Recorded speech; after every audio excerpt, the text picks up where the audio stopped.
साहब बिस्मिल्लाह रहीम, रहीमान है रहीम। रहीम मतलब वो रहम करने वाला है। हम्म। रहीम का मतलब रहम रहम करने वाला। समझ फिर बात ये है। बकरे क्यों काट देते हैं? अज्ञानता में काट रहे हैं। बकरे की कहानी कुछ और है। बकरा कभी काटा ही नहीं गया था। ये बोलते भी हैं बिस्मिल्लाह है रहीमान है रहीम, कि रहीम रहम कर। अल्लाह रहमान रहीम, यानी कि अल्लाह रहम करने वाला है, वो गुनाहों को बख्शता है। लेकिन वो गुनाहों को कब बख्शता है, वो ये नहीं समझ में आ रहा। जब हम कामिल मुर्शिद की शरण में चले जाते हैं, गुरु की शरण में चले जाते हैं, तो वो बख्शता है। जैसे एक आदमी है जिसका एक्सीडेंट हो गया और ड्राइवर बिना लाइसेंस का था, तो उसकी कोई सुनवाई नहीं होती, उसको सीधे जेल है। और एक ड्राइवर जिसके पास लाइसेंस है और उससे कोई एक्सीडेंट हो जाता है, तो उसको हकदार है कि वो केस लड़ सके और उसको जज कंडीशन देख के रिहा भी कर सकता है कि क्या पता उसकी गलती थी जो गाड़ी के सामने आ गया। इसको तो लाइसेंस मिला हुआ है, इसने तो टेस्ट पास कर रखे हैं, इसको पता है कैसे चलाना है गाड़ी। तो वहां पर रहम होगा।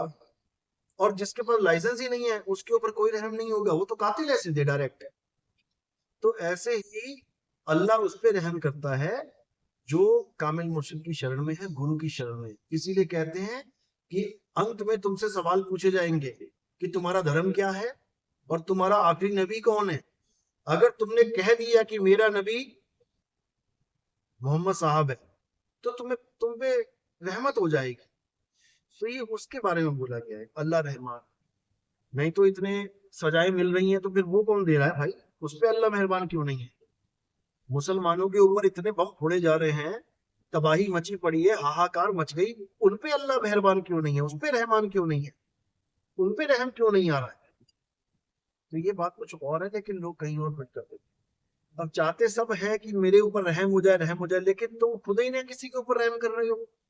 तुम बकरे के ऊपर रहम नहीं कर रहे हो, बकरा भी अल्लाह का ही एक बच्चा है। गाय भी अल्लाह का ही प्राणी है।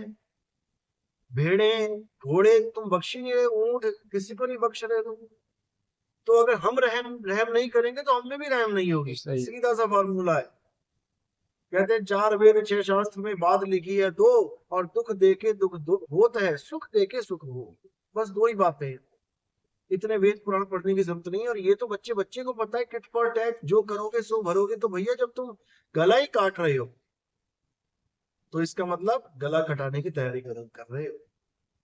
अब कई लोग कहते हैं हम तो शेर हैं, शेर तो मांस ही खाएगा, हम गीदड़ थोड़ी। अभी गीदड़ भी मांस ही खाता है, गीदड़ भी मांस ही खाता है।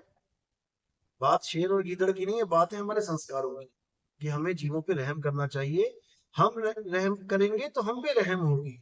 हम तबाही मचाएंगे तो हमारी तबाही होगी। सही। और ईमान लाने का मतलब ये होता है कि रहम वाले बनो, सब पे दया करो।